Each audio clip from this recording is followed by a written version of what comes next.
Ladies and gentlemen, Kim here. Welcome to the daily update. Hope you guys had a good day trading today. Market is down 1.7% there on the S&P. I think Nasdaq is down about 2%. Pretty much across the board, all the markets, equity markets are down today. And so let's talk about it here. And just to recap from what we talked about yesterday, and despite, because yesterday I think when I did the daily update, the market was here, right? And so we saw that gap up initially yesterday, and it looked like potentially a good bounce there. But as you guys remember, I labeled this market short-term bearish, neutral, midterm neutral to bearish. And because one of the main reason was because my midterm moving average, see the blue dotted moving average there, that it was declining, right? And we did find resistance back in September 4th here. And not only that, there was this gap down here, right? You see that gap down.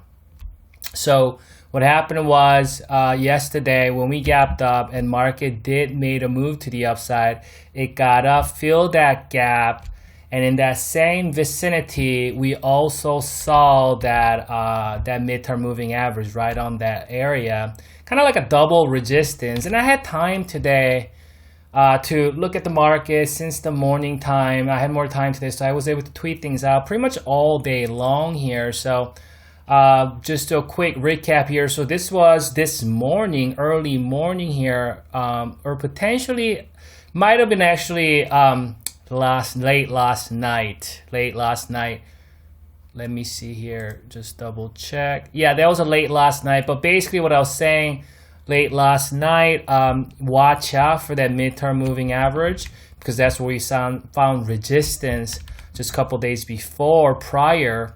And that resistance coming up here, and also that gap just got filled. And we all know that when the gap gets filled, it's going to act as resistance. Plus this midterm moving average, just hanging around in that vicinity, it's going to be kind of like a double resistance there. So, and then this is today. This is this morning, and kind of highlighting again, we're kind of stalling here now, as you can see here.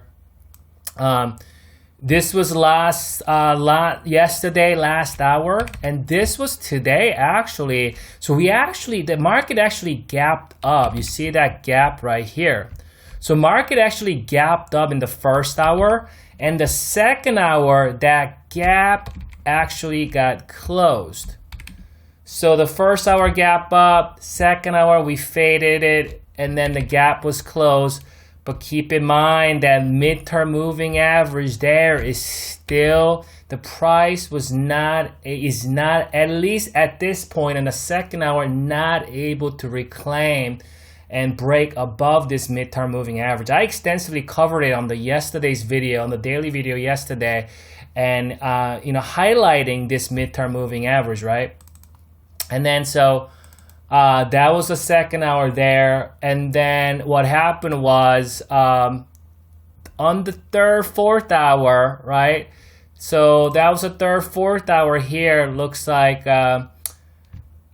so fourth hour, fifth hour, we actually looks like lost that short-term moving average.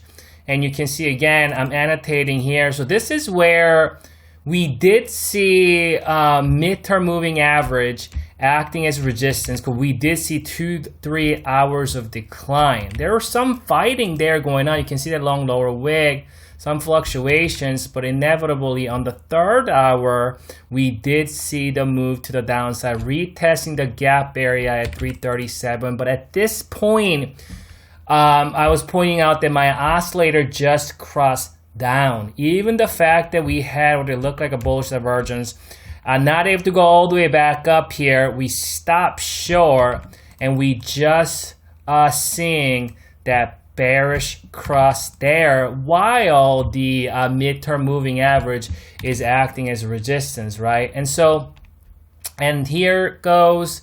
This is the so you can see here, this is when you can see finally we are breaching, and it's the same hour, but later that hour, which is, first, second, third, fourth, fifth hour, we can see that we're now, because we had that green candle, so there was some bounce, there was some support. That was a micro-term support. That's a prior resistance, potentially new support, and the gap area. So we did see that green candle here on the 4th hour, and inevitably, it actually got up.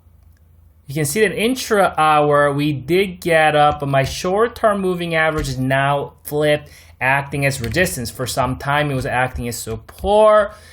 We broke below it, and now, so we got the mid-term moving average acting as resistance, and we got now short-term moving average also acting as resistance at this point. And not to mention, while all this was happening, my oscillator was crossing down. And I was tweeting this all day today. So you can follow me at 2K Kim on Twitter and Stock Tweets. Keep in mind, I do tweet more on Twitter. I believe I didn't tweet all of it on Stock Tweets, but all these screenshots, I tweeted it on Twitter. So this is where, okay, now we're breaching.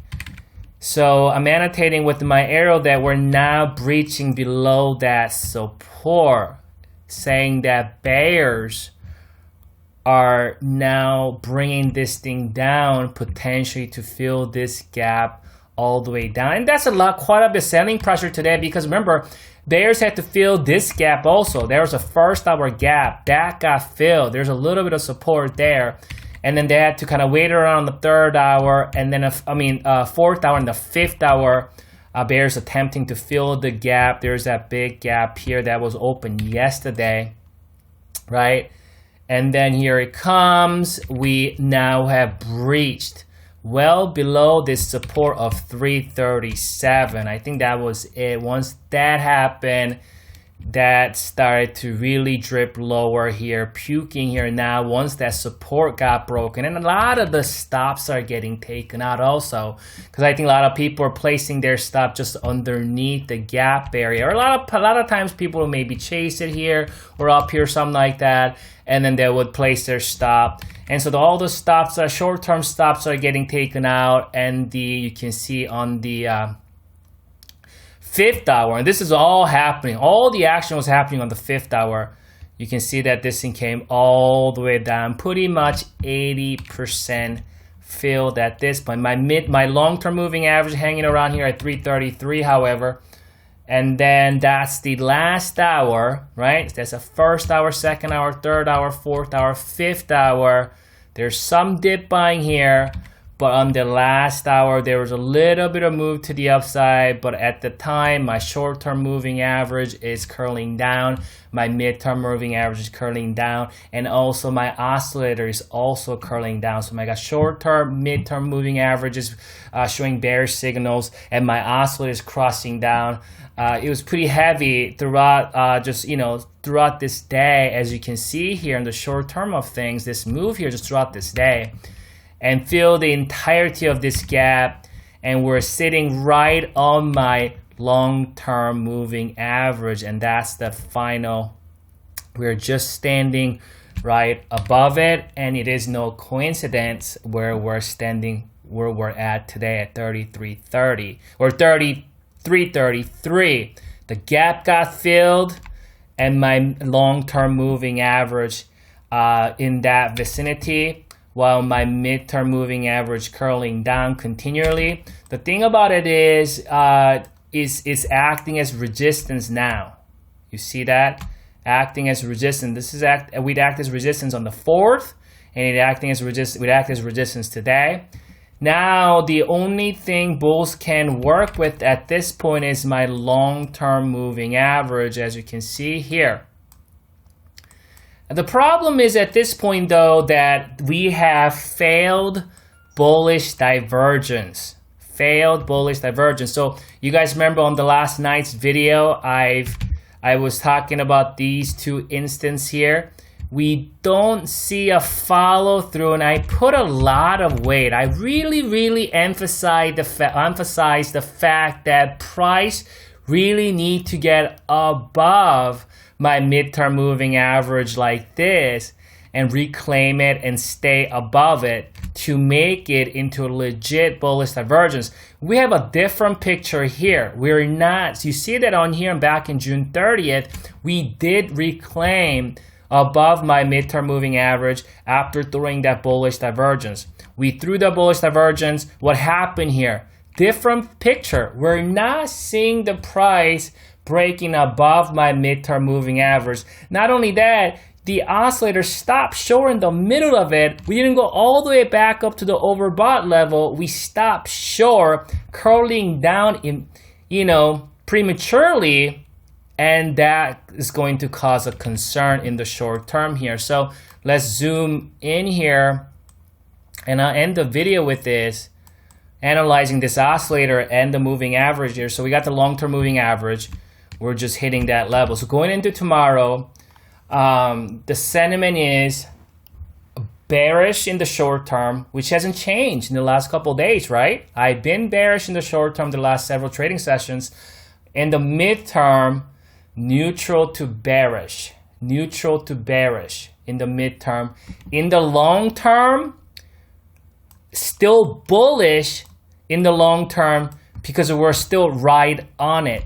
And because my long-term moving average is still rising overall, right? And that's a long-term moving average. It's going to take some time, that thing start cooling down. So that's going to take a little longer before we can change the long-term sentiment to bearish or even get into neutral. So right now, bearish, neutral to bearish in the midterm.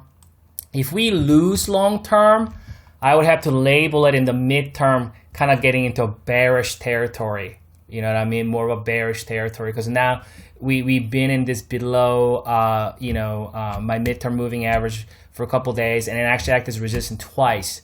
So actually, bulls need to very, very quickly changes this momentum.